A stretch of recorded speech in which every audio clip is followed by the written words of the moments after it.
Months ago on one of my Twitch streams, a friend asked me to try making fish and chips. Since she's vegan, I thought it would be fitting to try and make a vegan version. I'm finally going to try and make it. I'm going to use banana blossoms to see how they hold up. I'm adding sesame and sea vegetable seasoning to them, and when I did research online to see what can imitate fish flavor, kelp powder came up, so I'm going to use some of that as well. I just guesstimated the amount since I wasn't sure how strong it was. Then I put in some salt and pepper. For the tartar sauce and batter, I'm going to be using recipes from Eat More Plants. I'll link his recipe and videos in the description. Vegan mayo, lemon juice, fresh dill, capers, and a pickle. I found one that was in habanero brine, so I'm using that. Dijon mustard, sugar, salt, and pepper.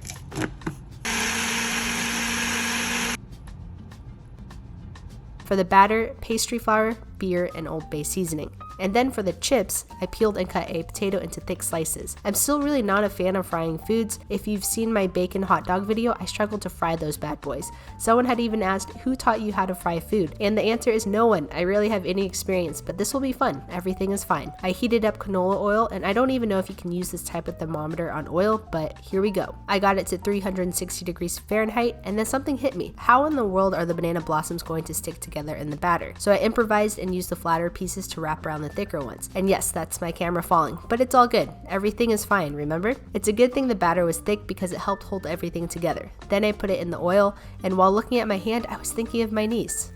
Ew! Ew, my nasty hands! Ew! So I flipped the first one that I had put in, and it actually looked okay. I was very proud of myself. I fried each one until they were golden brown. Don't you think the second one I dropped in looks like it's in the shape of a bone? Then I fried the rest of the banana blossoms.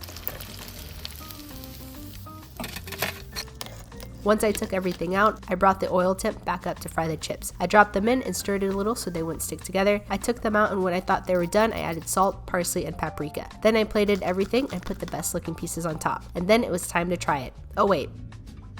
Oh shoot, the tartar sauce.